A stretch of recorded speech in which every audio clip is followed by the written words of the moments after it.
No, look at it! Look at it! Look at it! Look at it! Look at it! I want all of you to look at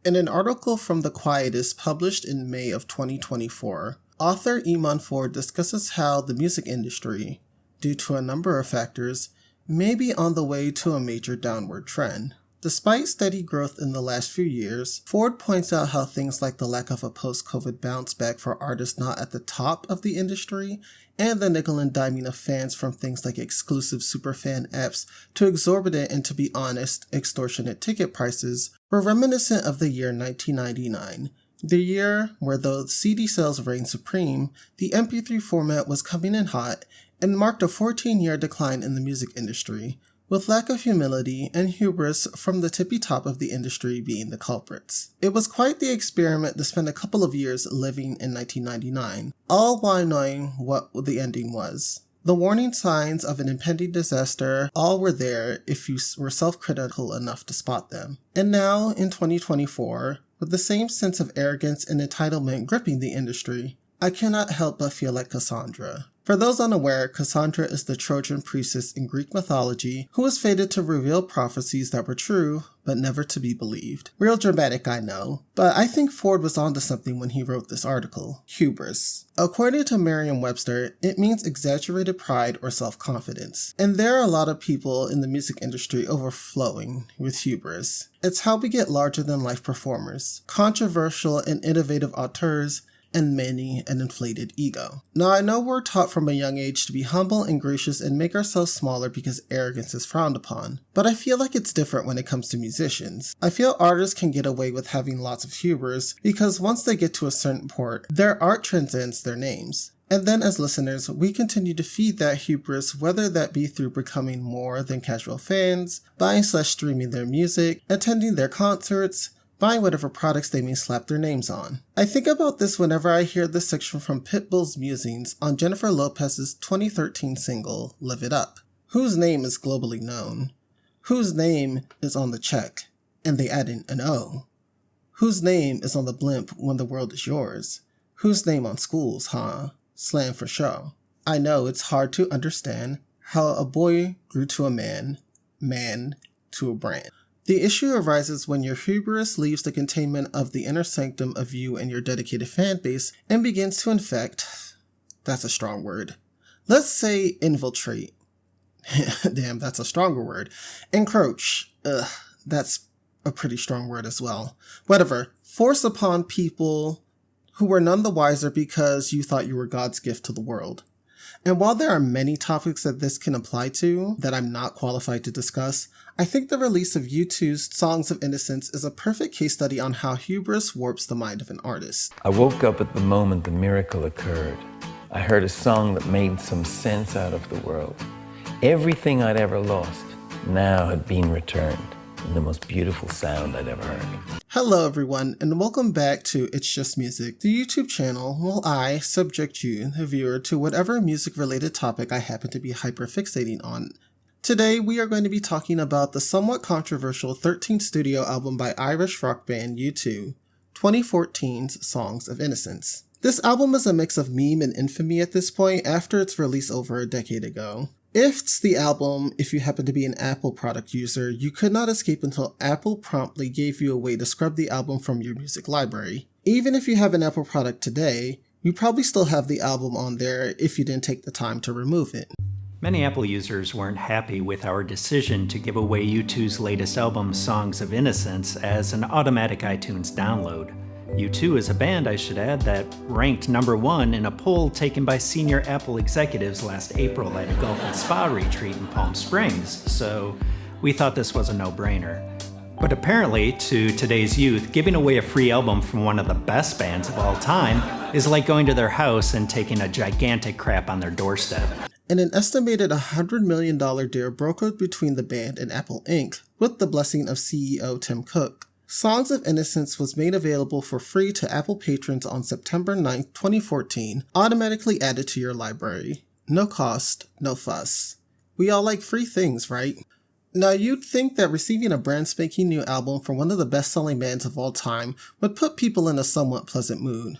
But this was like that thing when people pay it forward at restaurants, but instead of covering the cost of a meal that the person actually wanted, you buy everyone in that restaurant the exact same meal, not taking into their personal likes, dislikes, dietary restrictions, etc. Sure, there are going to be people who like and appreciate the meal, but there are also going to be people who are going to be quite upset and just trash it. I, as a music consumer, am very ignorant when it comes to U2 and their career, and even after scripting this video, I'm still pretty ignorant. I didn't even know that they started their career back in the 70s, but I was familiar enough to know that they were pretty huge in their heyday. I knew the song's Beautiful Day because it was on a playlist of songs at the Goodwill I used to work at, funnily enough back in 2014, and Vertical because of the harshly colored iPod commercial that aired in the early 2000s.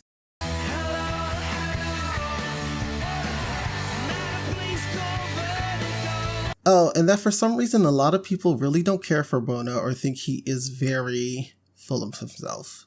Hello everyone, I am Bono.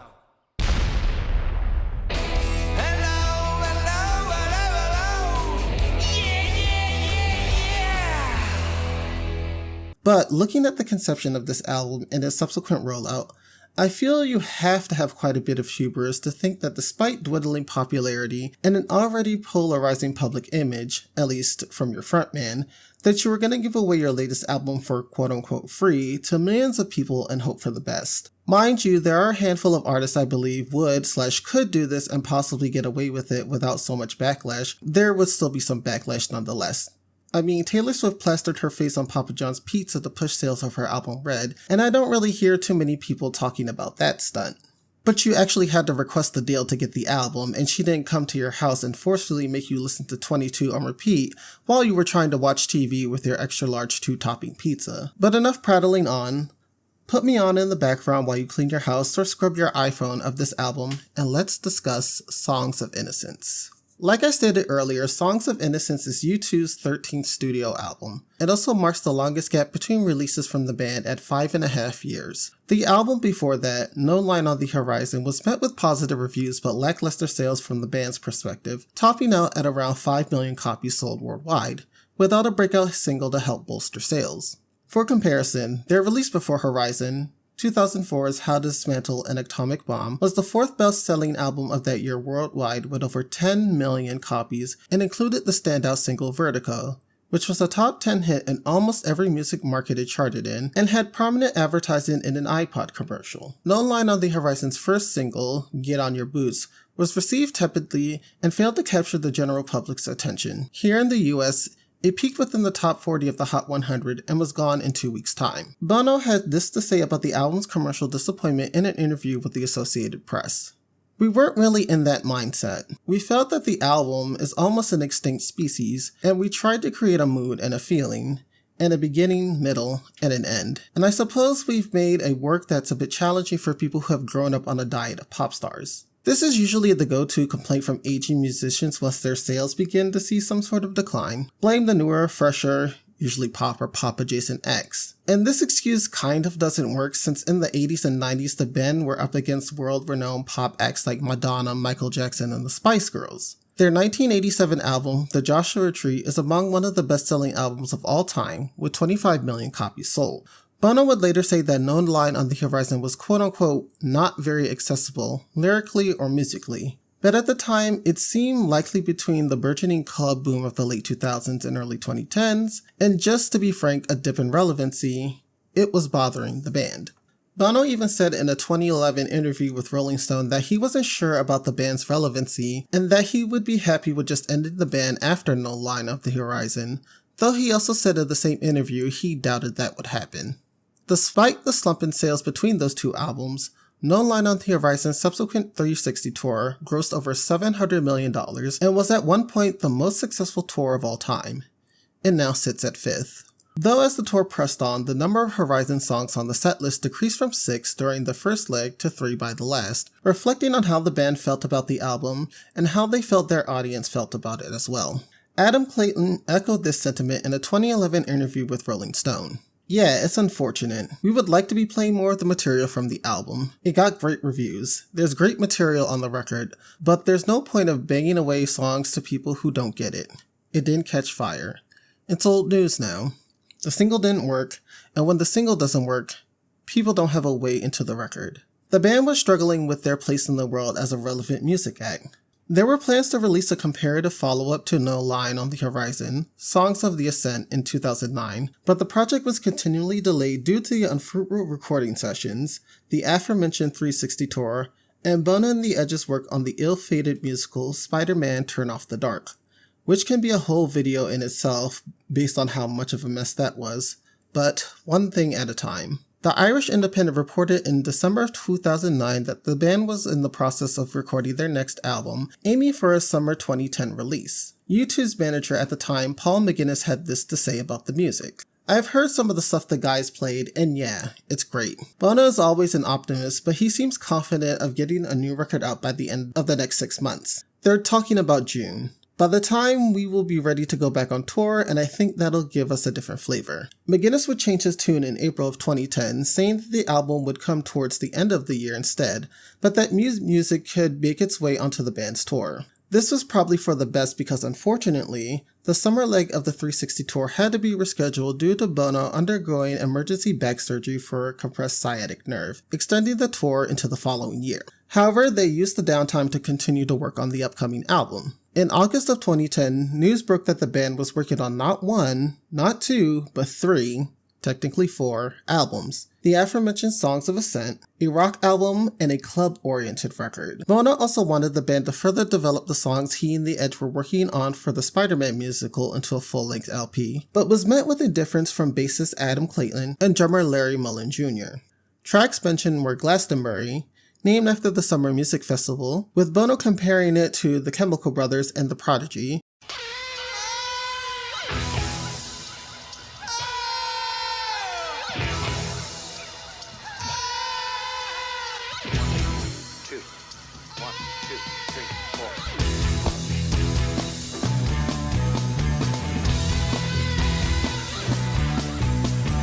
and Return of the Stingray Guitar, a quote, furious rocker.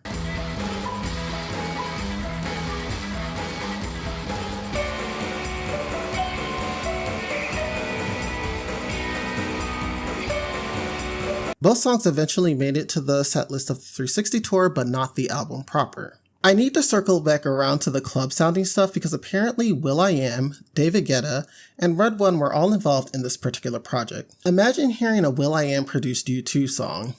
I know the rock purists would have lost their minds almost as bad as the indie rock crowd when Liz Phair decided to record a mainstream pop album.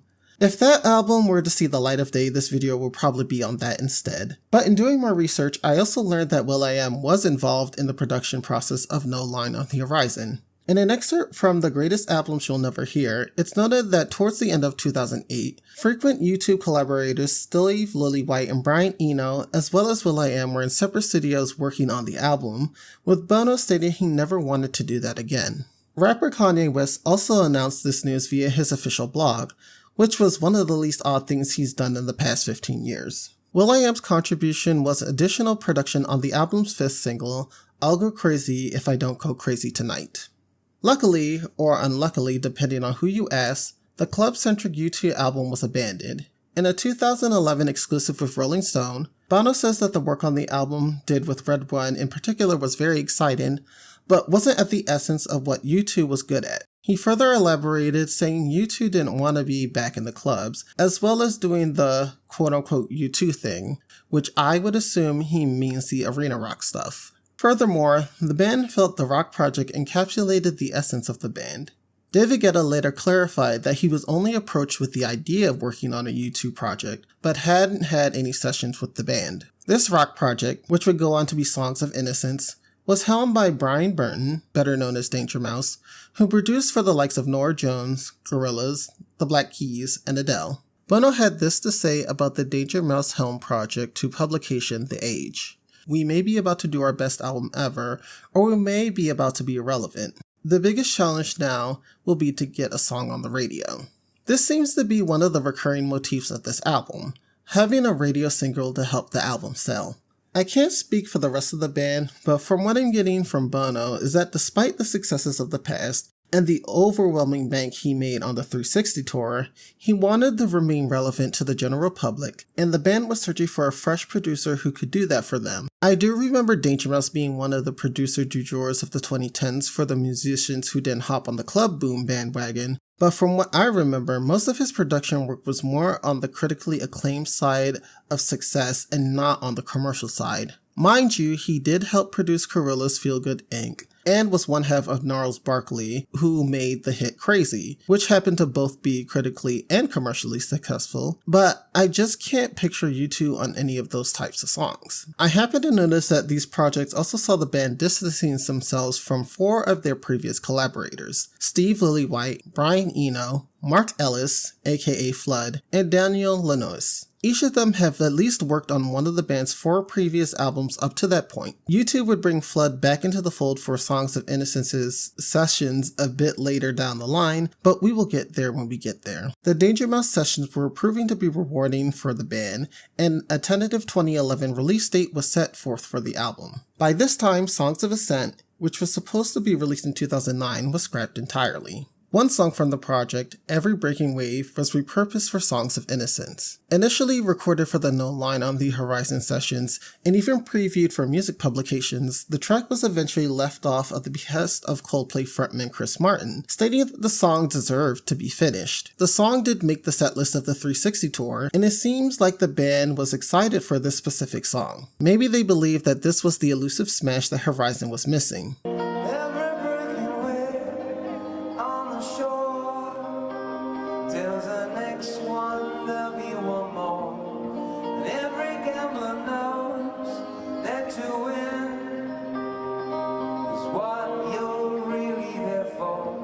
In fact, it was slated to be the first single on the Ascent project, but when it was eventually discontinued, the song was retooled with Danger Mouse, One Republic lead singer / music producer Ryan Tedder, and music engineer / producer Declan Gaffney, who also worked on Horizon. In a 2015 cover story for Rolling Stone, the band spoke fondly of the Danger Mouse sessions, but also expressed some discontent with the sessions, saying that they were not honing in on the signature qualities the band was known for. There's a part of U2 he, Danger Mouse, was not interested in at all. Anything he feels he's heard before or is ordinary. We love taking risks, because that's how you carve out the next chapter in the story. But then we realized, okay, we've not delivered what you might call the hallmarks of our work. The big music. One song from the Danger Mouse sessions, Ordinary Love, made its way onto the soundtrack for the biopic Mandela, Long Walk to Freedom, starring Idris Elba. U2 received a personal request from disgraced music producer Harvey Weinstein to create a song for the soundtrack. It also received a limited vinyl run for Record Store Day 2013. It received positive reviews from critics, charted within the top 20 of a few countries, and received a Golden Globe win and an Oscar nomination for Best Original Song, but lost to Let It Go from Frozen. We have been working for President Mandela since the 70s, since we were teenagers when we did our very first concert against the apartheid movement. So it's taken us 35 years to write this song. Harry, say something. You have to be quick, though. Not only South Africa, but thanks to Mandela, the course of history in our country, Holy Catholic Ireland, was changed forever. Eventually, Danger Mouse went back to his musical project Broken Bells and other commitments, which prompted the band to bring Tedder, Gaffney, Flood, and Paul Epworth on board to finish the work on the album and to lend a contrasting ear to Danger Mouse's work. Epworth, whose credits include acts like Block Party, Florence and the Machine, and Coldplay, had this to say about working on the album. Making a U2 record is like trying to get worms back in the can. You think you wrestled them in, and then suddenly they've popped out again. Their process is very much, find as many good ideas as you can and make the best ones fight it out. An influence of the album was producer Rick Rubin, though he wasn't a contributor to the project. Rubin had worked with U2 in the past and forced the band to make more traditionally structured songs than the band's usual technique of crafting a unique soundscape then building the song around it. Bono referred to the sessions as songwriting school. I went browsing through the U to Start forum to learn about their sessions with Rubin and found this quote from his time with them. Quote, "I tried to get them to do something that, historically, they didn't do so much. Work on songs before recording them." So from this quote, and if someone who's more familiar with the band can confirm or refute, the band seemed to have a more wing-it/improvisational approach to writing/recording their music. And from the very haphazard claims from the band, mostly Bono, the amount of scrap projects and musical directions, it feels very chaotic. Not to say that if the band wasn't feeling the direction that they were going in, they shouldn't try to reroute and try again. But as I'm seeing from fans of the band and even from the band members themselves, they, again, mostly Bono, will say that they have written, quote-unquote, 3 albums worth of material, but in reality, as this commenter said on the forum, means bits and pieces we still need to put together to become songs. Danger Mouse would come back later for some of the final sessions, though he had some mixed feelings about the work the other producers did on the tracks he started on. Nevertheless, he stuck around, saying that if the band wasn't happy with the tracks, then he wasn't happy. Bono had this to say about the album in a different Rolling Stone interview from 2014. "We wanted to make a very personal album. Let's try to figure out what we wanted to be in a band, the relationships around the band, our friendships, our lovers, our family. The whole album is first journeys. First journeys geographically, spiritually, sexually. And that's hard. But we went there." I guess this is as good a time as ever to talk about the title of the album. The title is derived from the collection of poems written by English author William Blake. Blake wrote 2 collections, this and Songs of Experience, which were later combined into Songs of Innocence and of Experience, shewing the 2 contrary states of the human soul. That is a mouthful. In a Rolling Stone interview discussing their 2017 album Songs of Experience, Bono had this to say about Blake's influence. "I try not to talk about William Blake too much because it sounds pretentious quoting such a literary giant, but it was his great idea I pinched to compare the person we become through experience to the person who set out on the journey. If you're talking about innocence, you probably already lost it, but I do believe at the far end of the experience, it's possible to recover it with wisdom. I'm not saying I have much of that, but what little I have, I wanted to cram into these songs. I know you 2 go into every album like it's their last one, but even more this time, I wanted people around me that I loved to know exactly how I felt. So a lot of these songs were kind of letters. Letters to Ali, letters to my sons and daughters, actually our sons and daughters.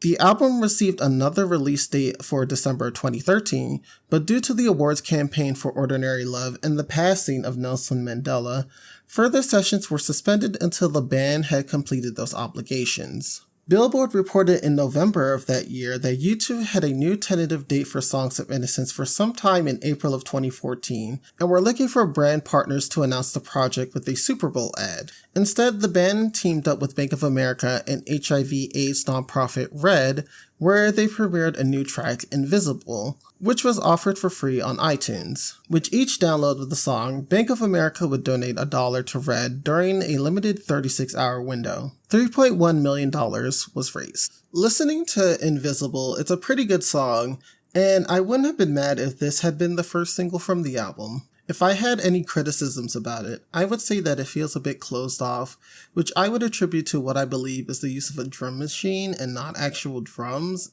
or the actual drums are playing second fiddle to the drum machine. I'm not too sure what's going on there.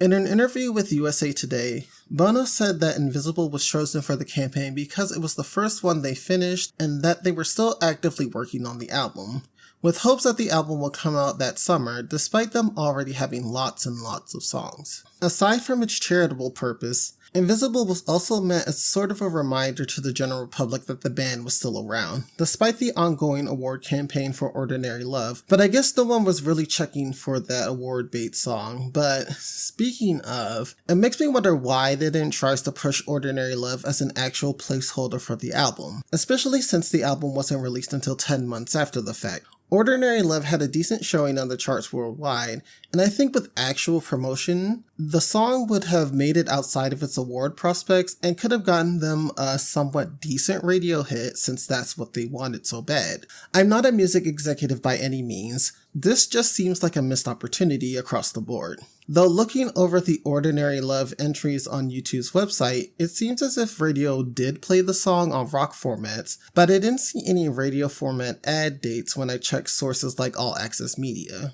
But we press on. In March, there was another report of a delay via Billboard until 2015, but the band was quick to reassure fans that the album would still come that year, and producers Tedder and Epworth were called back to do additional production. Danger Mouse would also come back a little later to put on finishing touches. Despite working on the album for years at this point, it was reported that a good brunt of the work was done quickly at the end. Okay, at this point, I feel like we get the gist of the album creation process. It was quite messy to say the least. A lot of ideas, some that worked, some that didn't. Broker promises, delays, etc. But how did Apple get involved with the distribution of this album? Well, it's not too out of left field if you look into the band's relationship with the company pre-Innocence era. This article from Apple Insider by Steven Silver goes into greater detail, but just to get the meat of it all, U2 were kinda Apple shills, if that's the appropriate word. I already mentioned the iPod commercial with Vertigo tacked onto it, but the band collaborated with them for a special U2 theme, Product Red edition of the iPod Nano. Bono and former Apple CEO Steve Jobs were close friends, so it's safe to say that Apple and U2 were like this. From what I read, the deal was orchestrated by multiple entities including the band, their label Universal Music Group, and the band's current manager, Guy Oseary. But I just like to think that Bono just called Tim Cook and was like, hey, we got this super special awesome album that we're working on. It's highly anticipated and we're U2. We're still like a super hot band. We also know you guys are having an event to reveal some new products, i.e. the iPhone 6 and Apple Watch. How about we give you guys exclusive rights to the album for about 5 or so weeks and give it to your customers for free, with free in quotation marks, and in turn, you pay us a nice chunk of change. That chunk of change was allegedly $100 million. And when I say free in quotation marks, I meant it because in an interview with Time, Bono says that they were paid and he doesn't give away music for free. While we have this $100 million number, it isn't necessarily $100 million in the pocket of the band. The New York Times stated that this deal included up to $100 million in marketing and a blanket royalty fee. But before we talk about the aftermath of this deal, I want to touch upon the album's cover. During the album's month-long exclusivity period with iTunes, Mad Agency London created a white plain paper slipcover with the band's name, the album name, and the date of the album. According to an archive post from the Mad Agency, the cover represents the 1977 to 1982 years of U2, as well as the vinyl promo releases of that period. After that exclusivity period, we got the cover that most people are familiar with now. British fashion photographer Glenn Lushford was commissioned, and it features drummer Larry Mullen Jr. and his son Aaron Elvis Mullen. There were a number of interesting interpretations of the cover from fans, from homoeroticism to cheese pizza, but this is what U2 said about it via their website. The idea of the unique relationship between a parent and a child, the image of a father and son, came from the band. The shoot with Larry and his son was initially an experiment, but everyone loved it as a visual metaphor for the record. Here's a blog post from YouTube fan Beth Naby that goes a lot more in depth about the second cover, so I will go ahead and I will link that below. Alright, back to our regularly scheduled program. On September 9, 2014, Apple held their keynote event where they announced the iPhone 6 and the Apple Watch. During this keynote, CEO Tim Cook announced a special performance by U2. They performed a brand new track, The Miracle of Joey Ramone, which is the opener and the first single of Songs of Innocence. After a standing ovation from the crowd, Cook announced that the album would be released to all of iTunes Store's customers at no cost. Unfortunately, this move would do more damage to the band than any underperforming radio single would. Most people by now have heard about the new iPhone 6 models and the Apple Watch, but not everyone was aware of one smaller detail in Apple's announcement. Apple is giving away the latest U2 album to all iTunes users for free. This week, the U2 album automatically appeared in iTunes and on people's iOS devices, which led to people thinking that their accounts were hacked or there was some glitch because they didn't download it themselves. But don't worry, you haven't been hit with a U2 virus. It's just available through the cloud as part of the promotion. The album itself isn't actually being downloaded to your device until you tell it to download. Now, some users are frustrated because they don't know how to take it off. We have some instructions on CNET, but in short, there is an option you can turn off to show all music, which shows music from the cloud. In iTunes, you can't exactly delete the album, but you can hide it by right-clicking and selecting delete so you can keep living with or without U2. Well, it is time for today's tech news from our Pepsi Tech Center. Getting something for free usually makes us happy, but a lot of customers aren't happy about a free gift from Apple. When the new Apple Watch and iPhone 6 were launched last week, Apple CEO Tim Cook announced customers with an iTunes account would be able to get U2's new album for free. Great, right? Well, what he didn't mention is that the album would automatically be added to users' iTunes libraries, whether they wanted it or not. The album's getting mixed reviews, and some users want it removed from their iTunes accounts. And it is possible Apple launched a tool to help you delete it. U2 frontman Bono has apologized to anyone upset by the band's decision to automatically release its latest album to all iTunes users for free.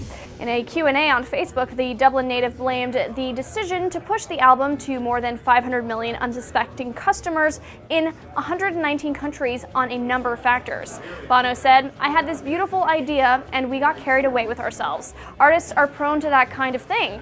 Drop of megalomania, touch of generosity, dash of self-promotion, and deep fear that these songs that we poured our life into over the last few years mightn't be heard. There's a lot of noise out there. I guess we got a little noisy ourselves to get through it." During Apple's iPhone and iWatch announcement last week, the company slipped U2's new album, Songs of Innocence, into your iTunes account, whether you wanted it or not. And boy, did some people get mad. So much so that Apple set up an official page to help you get rid of the album. Megan joins us again to let us know how the heck we can get this album off our phones if we don't want it. While the move was successful based on metrics and that fat check that the band got from Apple, there was almost immediate backlash from the media, Apple consumers, and other musicians. The general public were unhappy that Songs of Innocence was added to their libraries without their consent. There's of course this now iconic Twitter post from musician Tyler, the Creator, that writes, "Get off my fucking phone. You couldn't come up with an actual marketing idea? Fuck at you two. I don't want you. Fuck Bono. I didn't ask for you. I'm mad." In an article from the Washington Post, Chris Richard likened the release to rock and roll junk mail as he opined, "On Tuesday afternoon, U2's new album was just there, waiting for you, like an IKEA catalog, or a jury summons, or streptococcus. The latest inescapable unpleasantry for anyone who has chosen to participate in our great digital society. More specifically, the 500 million human beings on this planet who use iTunes." Due to the backlash, Apple quietly rolled out a way to remove the album from iPhones, though even in 2023, when I bought an iPhone 16 Pro Max, Songs of Innocence is readily available on Apple Music. I haven't bothered with removing it from there since I use Spotify mostly. I'm not sure if the deal just had the album be on Apple Music services until the end of time, but it's almost been 11 years since Songs of Innocence's release, and it's still there. The band made 2 public apologies about the intrusive album, the first being almost a month after its initial release via video. "Oops, I'm sorry about that. I had this beautiful idea, might have gotten carried away with ourselves. Artists are prone to that kind of thing. A drop of megalomania, a touch of generosity, a dash of self-promotion, and a deep fear that these songs that we poured our life into over the last few years mightn't be heard. There's a lot of noise out there. I guess we got a little noisy ourselves to get through it." The band also seemed to take the backlash somewhat in stride as they playfully talked about it on Graham Norton in October of that year. Normally when bands come on, they're trying to flog an album, but everyone's got it already. So it's like, what's the point? I mean, we're thrilled. We're thrilled you're here. It's for all the people who got very annoyed that it was given to them free. They now get to buy it. But no, but that is the, no, but this is the madness. This time yesterday, and that song's impregnated. I had to buy a special solution to take the song. But no, but isn't this true? In the midweek charts, it's number 4. Yeah. So, yes, but do they not know they've already got it? But they haven't got the vinyl. Okay. They haven't got the CD. So everyone gets it on the iTunes. Right. Who talked to who? Did you go to iTunes? Did iTunes come to you? We worked very hard on these songs and we really believed in them, but we were scared they wouldn't, people wouldn't hear them, or it's tricky these days, to be heard. And we've been around a while. Why would anyone want another U2 album? We kind of asked ourselves that question. And no. Poor U2. Who has worse luck than U2? Songs of Innocence received mixed reviews from critics, with some being receptive of the band's more experimental nature, while others felt it was derivative and compared it to the likes of newer rock acts at the time like Imagine Dragons. The album's commercial success was also limited due to the Apple deal. Though it did hit the top 10 in most major music markets, the figures were some of the lowest the band saw in their career up until that point, which I feel defeated the purpose of what they were trying to achieve with the album. In December of 2014, the album was named the #1 album of 2014 by Rolling Stone, though it was later revealed in the 2017 book Sticky Fingers, The Life and Times of Jan Werner, that Werner, who was a publisher, dictated that the album should top the list because Bono was his flat buddy. Bono's friendship with Werner would also explain why most of the band's press through Rolling Stone seemed to feed their delusions of grandeur at the time. After all the reading and research for this video, I'm not sure how to feel about this debacle. One can view this as a cautionary tale about hubris, about overestimating your importance in someone's life, and delusion. Here you have this band who sold millions of records, made almost $1 billion from touring, said music, and said, nah, that's not enough for us. We need to subject the masses to our art. Even though it would probably be better at this time in our career to cater to our already established fan base. I also find it interesting that the band had 2 major music-related missteps that would have ended the careers of lesser artists. I guess I need to do that Spider-Man Turn Off the Dark video sometime in the future. If I were to be quite honest, maybe that YouTube Club record wouldn't have been so bad. Or maybe not even a whole record, but maybe a few singles and a little EP. Yes, the band would probably upset their diehard fans, but at least their craving for a hit could have been satiated if we had Bono fist pumping. I feel like this Reddit post sums out how devastating the release of Songs of Innocence was. I still remember this album's disastrous rollout and marketing, and it seems like many other people do too. It was a bad move forcing the album onto people's phones, annoying people to no end with the inability to delete it. Even now, I still hear people joke about this, and I totally get why. This didn't just piss off U2's core fan base, but annoyed people who didn't even like them in the first place, or were at most apathetic. It's one thing most people know about them, a career-defining bomb that reassured everyone's view of the band as pompous, obnoxious nuisances. Nothing screams obnoxious than a band forcing bland, past expiry date stadium rock on them with no way to escape, complete with that uncomfortable album cover, before deciding to make 2 more of these things.